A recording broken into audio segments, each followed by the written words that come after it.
सुनिए, आज का चैप्टर है द, ठीक है, द अर्थ का राइटर जो है ये आपका प्रोज 9 है, द अर्थ, समझ गए ना।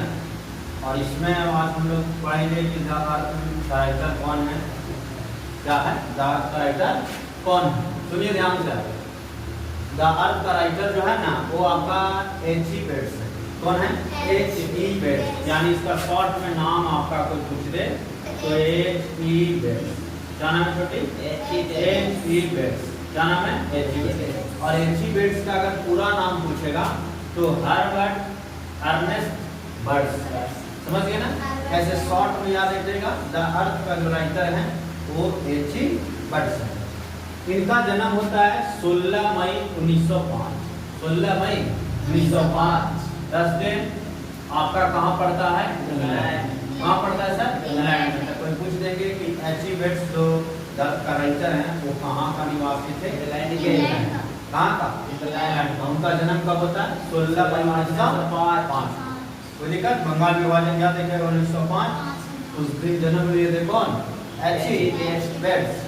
अब इनका मृत्यु होता है 29 जनवरी 1970 को, यानी कि 29 जनवरी 1974 को इंग्लैंड में कहा जाता है, यानी कि के शहर में उनकी मृत्यु हो जाता है। इनकी H.E. बेट्स के इनकी एजुकेशन जो रहा है कैटरिंग ग्रामर स्कूल से पास किए हैं।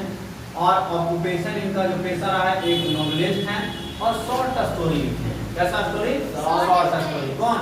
H.E. बेट्स। H.E. बेट्स इनके द्वारा राइटर, इसे लेखककार भी माना गया है। ये स्पॉस का इनका नाम क्या है? मर्ड्स कॉक्स। क्या नाम है? मर्ड्स कॉक्स, समझ गए ना। इनका H.E. बेट्स का यानी कि स्पॉस का नाम है मर्ड्स कॉक्स। इनके द्वारा काम किया गया है। द डार्लिंग बर्ड्स ऑफ मे लिखे हैं, लव फॉर लेडी लिखे हैं, फेयर स्टोर्ड विंड फॉर टांस लिखे हैं, द नाडा ट्री लिखे हैं, द पर्पल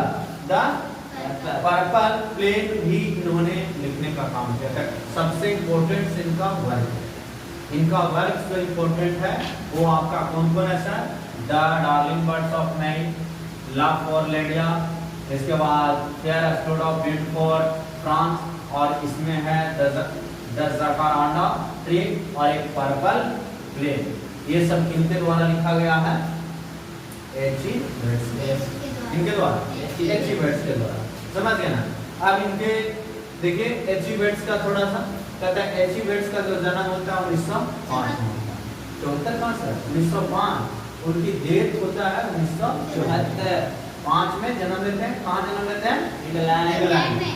इनकी बॉर्न सेंट्रल इंग्लैंड में इनकी जन्म होती है। Was been acid and quoted for the England countryside, especially for the peasant who lived there. H.E. Bates 1905-1974 तक इनका कार्यकाल रहा। इनका जन्म इंग्लैंड के मध्य यानी कि हैमिल्टन शहर में जन्म लेते हैं। और वे इंग्लैंड के ग्रामीण इलाका, कौन सा इलाका? यानी विलेज लेवल पे उन्होंने क्या करते हैं, विशेषकर वहाँ रहने वाले किसानों की भली भांति उन्होंने परिचित किए थे। यानी कि ये थे कैंट इंग्लैंड के रहने वाले, वहाँ को बोलने वाले थे। लेकिन ये गांव के जितने भी फार्मर थे, जितने भी विलेजर थे, उनकी सबसे ज़्यादा अगर कोई भावना को पढ़ने का काम कोई किया ना तो वो कौन की? कौन की? H.E. बेट्स। अब इनके द्वारा देखिए वर्क की well known short story writer ही। ये जो H.E. बेट्स हैं एक बहुत ही छोटा स्टोरी का राइटर ये माने जाते हैं। He work for some times as journalist. इन्होंने कुछ समय के लिए जर्नलिस्ट का काम करते हैं। जर्नलिस्ट मतलब कि कोई एक सब्जेक्ट में बहुत ज़्यादा उसको तर्क वितर्क देना, उसको बोला गया है जर्नलिस्ट। क्या बोलता है उसको? जर्नलिस्ट। और ये जर्नलिस्ट थे शॉर्ट स्टोरी का। कहता first novel of the publish when he was only 21। इनको मात्र 21 साल, मात्र कितने वर्ष? 21 साल में इनको नोबेल प्राइज मिल गया। कितने साल की उम्र में? 21 साल में। तक कोई पूछ दे इंग्लैंड के कौन पर्सन थे जिनको 21 ईयर्स में इनको नोबेल प्राइज मिल गया था? H.E. बेट्स। इनको H.E. बेट्स कहता है। He wrote many short stories about Ern and their adventure based on his experience in the Royal Air force.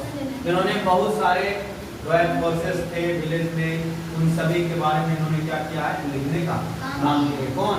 Achievements को कोई जगह नोबेल कब मिल जाता है? 27 वर्ष में। कहाँ के रहने वाले थे? इंग्लैंड। कहाँ के सर? इंग्लैंड के रहने वाले कौन? एचीवेट्स का जन्म कब होता है? 1905 में। और मृत्यु कब होता है? 1974 में, है ना। कहाँ जन्म लेता है? इंग्लैंड का। मृत्यु उनकी कहाँ की है? इंग्लैंड में। अब सुनिए, कहता है वायुसेना कर्मियों और उनके रोमांच के बारे में कई लघु कहानियां भी उन्होंने लिखने का काम किया। कौन? एचीवेट्स, यानी कि गांव के आदमी के बारे में तो सुचिंतक बनवे के साथ में जितने भी सेंट्रल फोर्सेस हैं, आर्मी फोर्सेस हैं या फिर एयर फोर्सेस हैं, उन सारे के बारे में भी कहानियां लिखने का काम कौन किए? कहता है his important work include fair stored the wind for France 1944। कोई पूछ देगा कि इनके द्वारा fair stored wind for France कब लिखा गया था? 1944 में। द पर्पल प्लेन कब लिखे हैं? 1947। द जरांडा ट्री कब लिखे हैं? 1949। द स्कर्ट स्वार्ड कब लिखे हैं? 1951 में। And the darling birds of May कब लिखे हैं? 1958। और the present short story the earth set in the England. और एक अभी जो हम लोग वर्तमान में पढ़ रहे हैं ना, इंग्लैंड की एक स्टोरी, वो कौन सा है? इंग्लिश। आपका कौन सा हम लोग अभी पढ़ रहे हैं? कौन? कहता है इन्होंने country side he about the farmer Johnson, उन्होंने देश से थोड़ा सा जो नहीं जाता है किनारा छोड़ के, उन सभी किसानों के बारे में यानी कि लिखने का और विचार को प्रस्तुत करने का काम कौन किए? एचीवेट्स। कहता है हिज सन, उनका नाम एक था बेटा का, जॉनसन के एक सन है बेंजे। कहता who appears to be simple minded person, उनका जो माइंडेड था ना बहुत ही सिंपल सिटी था, बहुत ही सिंपल। किसका? बेंजे। किनका? बेंजे का बहुत ही सिंपल माइंडेड था। कहता उनके कार्यों में फेयर अस्टोर्ड द विंड कब लिखा गया? 1944। याद है कि द फेयर अस्टोर्ड कब लिखा गया? 1944 में। द पर्पल प्लेन कब लिखे हैं? 1947 में। द जरांडा ट्री कब लिखे हैं? 1949 में। द स्कर्ट स्वार्ड कब लिखे हैं? 1951। The darling birds of May कब लिखे हैं? 1958। 1958 है ना। ये शामिल है। वर्तमान लघु कहानी का अर्थ इंग्लैंड के ग्रामीण क्षेत्र में स्थित है और यह किसान जॉनसन और उनके बेटे बेंजे के कहानी को भी उन्होंने प्रस्तुत करने का काम किया, जो एक सरल भाव था। बेंजे का कैसा भाव था? सरल था। कोई पूछेगा जॉनसन के बेटा कौन? बेंजे। और बेंजे का कैसा माइंड था? माइंडसेट एकदम सरल स्वभाव। कैसा स्वभाव? सरल स्वभाव। सरल स्वभाव किनका था? बेंजे के। कहता story very well depict the laziness of the parents and the growing selfishness and connivance of simple-minded son who finally drives them away from the home। कहता यह कहानी माता पिता के आलस्यता और उनके सरल स्वभाव वाले बेटे की बढ़ती स्वार्थता और चालाकी को बहुत अच्छी तरह से दर्शाता है। माता और पिता जो थे ना बेंजे का, जो माता पिता कौन थे? जॉनसन। और जॉनसन की पत्नी और जॉनसन जो थे ना बहुत ही कैसा आलस, लेजी है, कम लेजी बोलिए, वो लेजी स्वभाव के थे। लेकिन उनका जो बेटा था ना वो बहुत ही मानसिक और सरल स्वभाव का था, बहुत तेज था, एकदम क्लीवर था। कौन? बेंजे। कथा ये दर्शाया है, कथा ये बहुत अच्छी तरह से दर्शाती है, जो अंत में उनके घर से बाहर निकाल देता है। अब सोचो कि जिसका माता पिता एकदम बुर्बक और बेटा पढ़ लिख करके एकदम चालाक हो जाए और वही बेटा अंतिम में क्या करे? माँ और बाप को बाहर निकाल दे, इतना गलत बात। और यही काम कौन करते हैं? बेंजे करते हैं। कौन करते हैं? बेंजे। बेंजे एकदम मानो कि सिंपल माइंडेड एकदम लड़का, सिंपल सा लड़का एकदम लग रहा है एकदम कि सिंपल लड़का एकदम ऐसा सिंपल लड़का है ना। अभी सिंपल लड़का आगे चल करके कितना खूंखार बनेगा, कितना बदमाश बनेगा, ये तो गार्जियन नहीं जान रहा है। जैसा गार्जियन यानी कि एकदम सिंपल, उसका बाल बच्चे भी कहते हैं ना एकदम सिंपल है स्वभाव का, एकदम सरल स्वभाव का। और इसका बेटा एक नए दिन क्या करता, अपने माता और बेटे को क्या करता, निकाल कर देता है, निकाल देता है। सुनिए, हाँ जब जो किसी के आप निकाला कि निकाला तो बेटा है ना, नाम तो बेटे का है। हाँ किसका नाम, बेटा का। कहता है यह कहानी माता पिता और अलसता है, सूरज नाम से ऐसा बात नहीं बना। यह कहानी माता पिता और अलसता और उनके सरल स्वभाव वाले बेटे की ओर बढ़ता है। कहता है ये चालाक बेटा और माता पिता कैसे, यानी कि एकदम लेजी थे, और ये दर्शाता उनके घर के बाहर निकाल देने की बात को। सुनिए मिस्टर, हेलो समरी सुनिए एचिवेट्स का। द अर्थ है, the earth written by H E Bates is a story set in the English countryside. सुनिए हेलो, हाँ सर। जो अर्थ लिखा गया एक कंट्री साइड के द्वारा, यानी वहाँ पे स्वभाव को देख करके लिखा गया। It tells the tale of the farmer name Johnson and his son Benjy. इस कहानी में दर्द में बताया गया है एक जॉनसन से कंट्री साइड का, और उसका एक बेटा कौन है, बेंजे। उसकी कहानी को इसमें जॉनसन और बेटा का नाम है बेंजे। कहता who appears to simple minded, जिसका पिता एकदम शांति थे, उनका बेटा भी शांत था। और समझ गए ना, उनका बेटा भी क्या था, शांत था, लेकिन बेटा थोड़ा चतुर था। बेटा चतुर था, और यही कहानी आज एचिवेट्स ने क्या किया इसे दर्द में बताया। कहता है एचिवेट्स की द अर्थ कहानी इंग्लैंड के ग्रामीण इलाके में स्थित है। कहता है इसमें एक किसान जॉनसन और उसके बेटे बेंजे की कहानी बताई गई है, जो देखने में सरल स्वभाव का प्रतीक होता है। कैसा स्वभाव का प्रतीक होता है, सरल। कोई देख करके बता ही नहीं सकता है गांव के लड़कन के कि इतना बड़ा खूंखार बन सकता है। जैसे गांव घर के लड़के को देखिएगा एकदम ऐसे चलेगा मुर्गाड़ के, लेकिन काम बहुत बड़ा बड़ा कर रहे हैं, तो वैसा ही ना बेंजे भी, वैसा ही कौन है, बेंजे। कहता है as the story progress Benjy character changes revealing his growing selfishness and calmness. कहता है जैसे जैसे कहानी आगे बढ़ता गया, जैसे जैसे कहानियां बेंजे के आगे बढ़ता गया, बेंजे के स्वभाव धीरे धीरे बदलता गया। जैसे आदमी देखते हैं ना, बचपना में कुछ था, 10 साल बाद कुछ हो गया, 20 साल बाद कुछ हो गया, शादी विवाह हो गया तो और कुछ हो गया, और जब एजेड पूरी तरह से हो गया, मैच्योर हो गया, तो उसकी स्वभाव और बदल गया।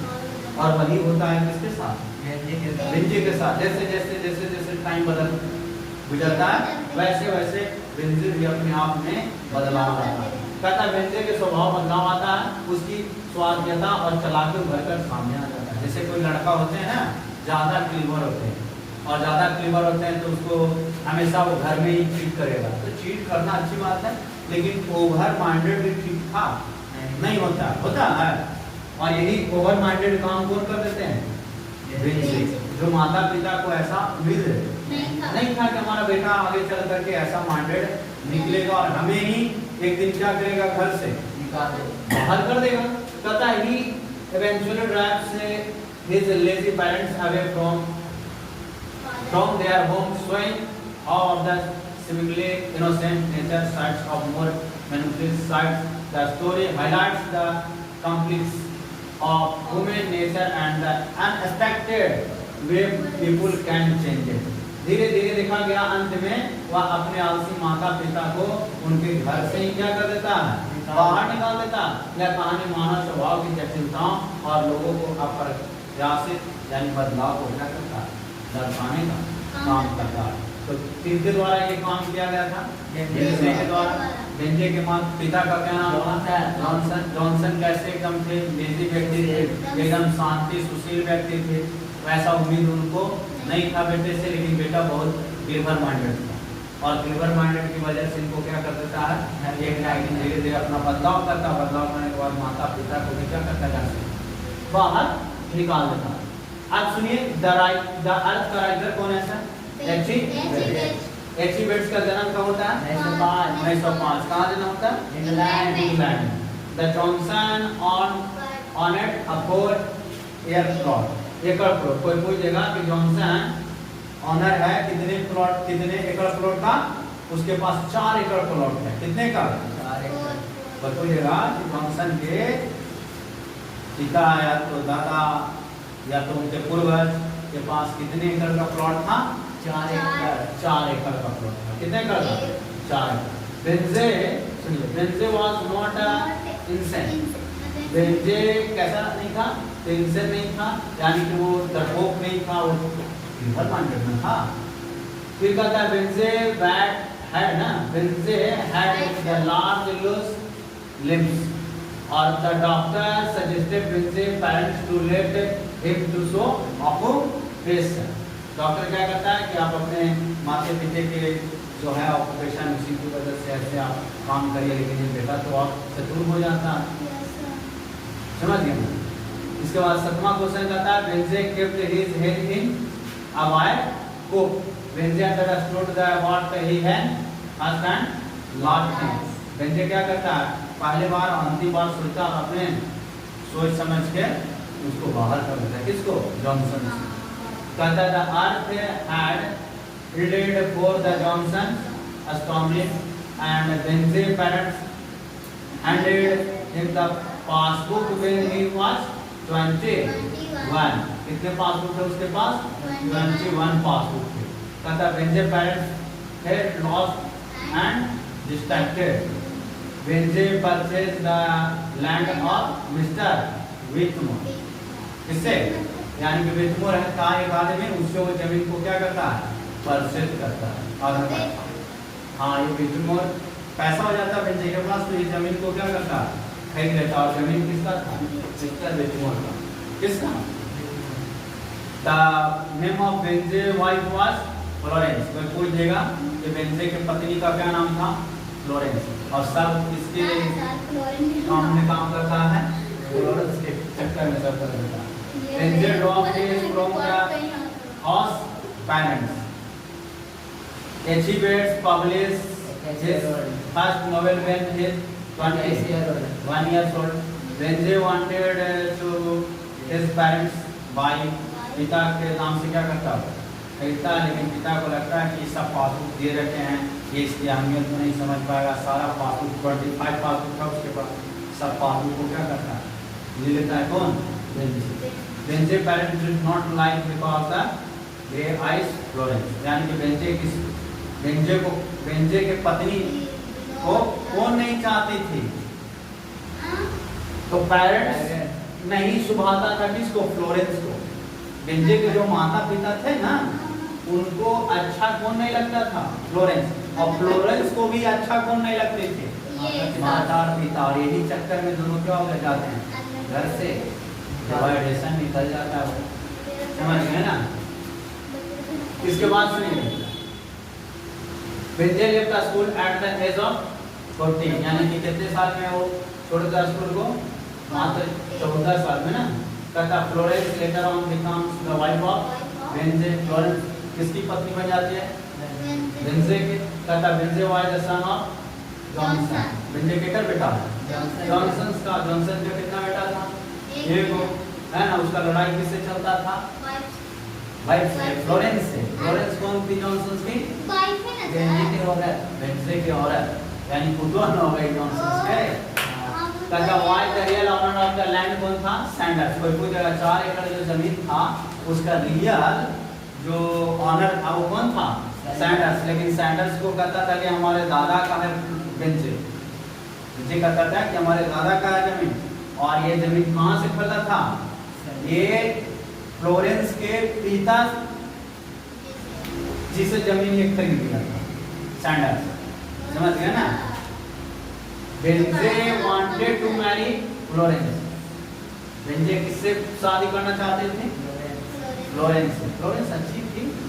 कहता Benjy should be allowed to keep hens. Benjy कुछ क्या करता है? हेन्स मुर्गी फार्म खुलता है, उससे धीरे धीरे वो डेवलप करता है। सोचो, एक छोटा मोटा मुर्गी दुकान से। कहता है कि ड्राइव से पेरेंट फ्रॉम हिज होम, क्या करता है? वो घर से अपने पिता को निकाल देता है। कौन निकालता है सर? बेंजे। कहता है Johnson was a poor farmer. Johnson ने क्या था? फार्मर, किसान था। वो भी कैसा किसान था? गरीब किसान था। लेकिन उसका बेटा क्या हो गया? अमीर हो गया। किससे? मुर्गी फार्म से ना। उसके पास कितने पासबुक आ गए थे? 25। कितने साल में नोबेल प्राइज का प्राप्त किया? H.G. Wells।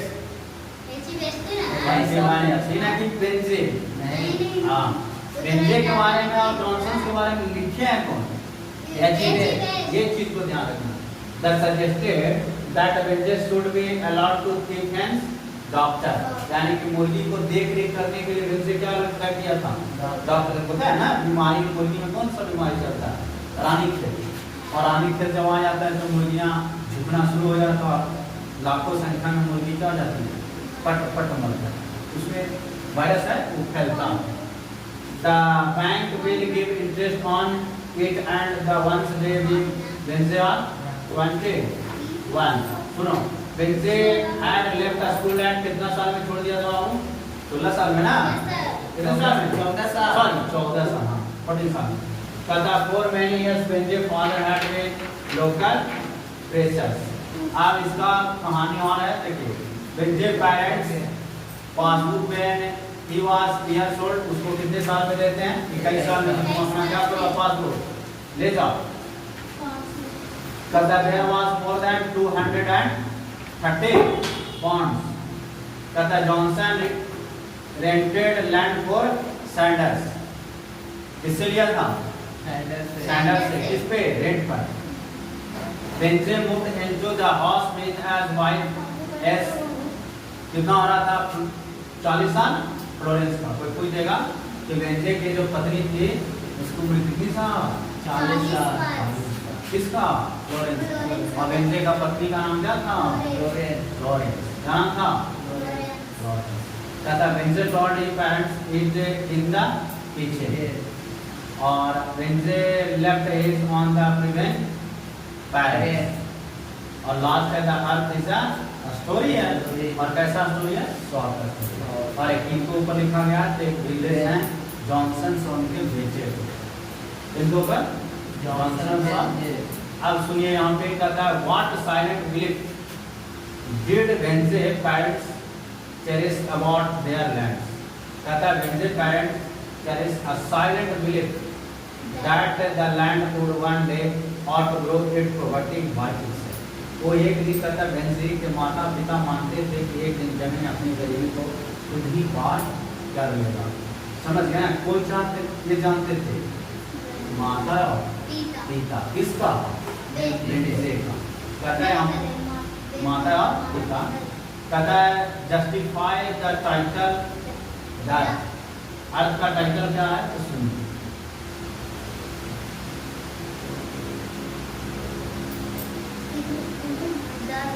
कहता है शीर्षक सही ठहराया जा सकता है क्योंकि जमीन पर जो काम जॉनसन ने मेहनत की थी और जिसे उन्हें सैंडर्स से किराए पर लिया था, अतः उनके बेटे ने खरीदी और फिर उन्हें जमीन से बाहर।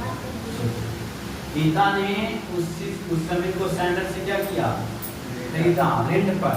और बेटा ने जब उसको एग्रीमेंट करा लिया, खरीद लिया, तो उसी जमीन से क्या करता है बेटा, अपने पिता को ही बाहर कर देता है। माता का नाम देखते हैं। What are the story the earth depict, story क्या है, तो कहानी माता पिता की असली प्रवृत्ति को इसमें दिखाया गया है। और बेटा क्या निकल जाता है, चालाक सरल स्वभाव के था, लेकिन वो जैसे जैसे समय बीतता गया बेटा भी धीरे धीरे बदलाव तो बढ़ता गया और अंत वो अपने माता पिता को घर से क्या करते, बाहर। क्यों निकाल दिया, क्योंकि फ्लोरेंस को उसके माता पिता अच्छे नहीं लगते थे और माता पिता को फ्लोरेंस अच्छी नहीं लगती। इसी कारण से घर में झगड़े बढ़ गए और इसके कारण माता पिता को क्या किया, बाहर निकाला। जब वेंजे ने चुपचाप पासू को अपनी जेब में रख दिया और उसके माता पिता को आहत महसूस हुआ। बताओ, जिसके माता पिता बचपना से पाला है पोषा है, और जब पासू से चुपचाप बेटा ले और उसको माँ से छीन करके और चुपचाप चला जाए तो माँ पिता को तो लगेगा ना, इतना साल मैंने इसके लिए इतना प्रयत्न किया और इस पर उम्मीद था और मेरा बेटा देखो किस प्रकार से हमसे पासू को क्या किया, हमेशा के लिए ले लिया। तो ये आहत पहुंचा, उनको ठीक पहुंचा, उन्होंने निराशा डर और दर्द का मिश्रण अनुभव किया। समझ गए ना। कहता है किराएदार किसान वह होता है जो किसी निश्चित अवधि के लिए खेत किराए पर देता है, उसको क्या बोला जाता है, किराएदार। समझ गए ना। जैसे देखोगे बहुत सारे लोग होते हैं जो पैसा पर पट्टा रख लेते हैं, जमीन कुछ दिन के लिए रख लेते हैं, आप पैसा जब दीजिएगा तो जमीन को क्या करेंगे, छोड़ देंगे। यही नहीं करता है, सॉन्डर्स ने बेंजी के माता पिता को सूचित किया कि उनका बेटी बेंजी जमीन खरीद रहा है, जिससे वे खुश हो गया। सोचो, सॉन्डर्स जब कहा कि तुम्हारा बेटा इतना पैसा कमा रहा है, अब तुम्हारा बेटा तो हमसे क्या कर रहा है, रेंट वाला जमीन खरीद रहा है, तो बेटा के बाद जब ये पता चला बाप को, तब बाप ऑटोमेटिक माँ क्या हो गई, खुश हो गई। ये तो बहुत खुशी की बात है कि आज हम रेंट दे रहे थे, आज मेरा बेटा जमीन को क्या कर रहा है, खरीद रहा। तो ये खुशी का पल था। लेकिन how did Benjy look like, लेकिन कैसा दिखा करता, Benjy look like a simple hare, एकदम सिंपल साधारण लड़का था आदमी। उसका आंख जो था ना ब्लू कलर का, कैसा, blue eyes and the constant simple smile. उसके चेहरे पर बहुत ही साधारण यानी कि स्माइल होता था। उसकी आंख कैसा था वेंजे का, नीला, समझ गए। कहता he also had thick soft hair, उसका बाल भी क्या था, सॉफ्ट था, बहुत ही मुलायम, अच्छा था। वेंजी एक सरल हृदय वाला व्यक्ति की तरह दिखता था, जिसकी आंखें नीली थी और हमेशा एक साधारण मुस्कान रखता था, समझ गए ना। आप कहता है यहाँ पे देखिए, वेंजी फ्लोरेंस से शादी करना चाहता है क्योंकि उसे उम्मीद थी कि उसे मुर्गियों के व्यवसाय में मदद करेगी। कौन, वेंजी को लगता था कि फ्लोरेंस से शादी कर लेंगे ना तो हमारी मुर्गियाँ में थोड़ा मदद मिल जाएगा।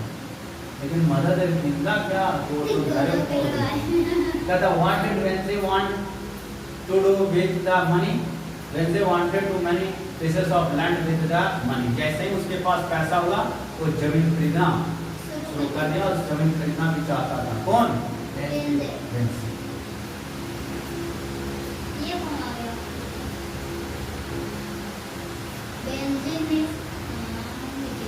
तो ये आपका क्या हो गया, आपका अब एक बार फिर से एक बार देख लीजिए। तो बताइए एची वेट्स का पूरा नाम क्या है, हर्बर्ट अर्नेस्ट वेट्स, और इनका जन्म कहाँ होता है, इंग्लैंड, और कब जन्म लेते हैं, 16 और मृत्यु इनकी कब हो जाती है, 29 जनवरी 1974, कहाँ, इंग्लैंड में। समझ गए ना। इनकी एजुकेशन क्या है, तो ये ग्रामर स्कूल से पास करते हैं, जहाँ ग्रामर है वहाँ एसी वेट्स मार्क दीजिए। ऑक्यूपेशन नॉवलिस्ट हैं, शॉर्ट स्टोरी का राइटर है ना, राइटर भी थे और लेखककार भी थे। इनका स्पॉस का नाम क्या है, मैड स्टॉक्स, क्या नाम है, मैड स्टॉक्स। इनके द्वारा काम किया गया था, इस काम को याद करना। देखिए कहता है here stood the wind for France 1944 और the purple train 1947, the Gibraltar tree 1949 और द स्कंदर स्वाड 1951 और the darling birds of night 1950। ये चीज को पूछे, इस चीज को ज्यादा ध्यान रखना है, समझ गए ना। 1 2 3 और एक 4 और एक 5 है, इनके द्वारा लिखा गया स्टोरी, और उस स्टोरी को क्या करना है, ज्यादा तरह याद रखना। समझ गए, नहीं समझे, उसको बंद कर दीजिए।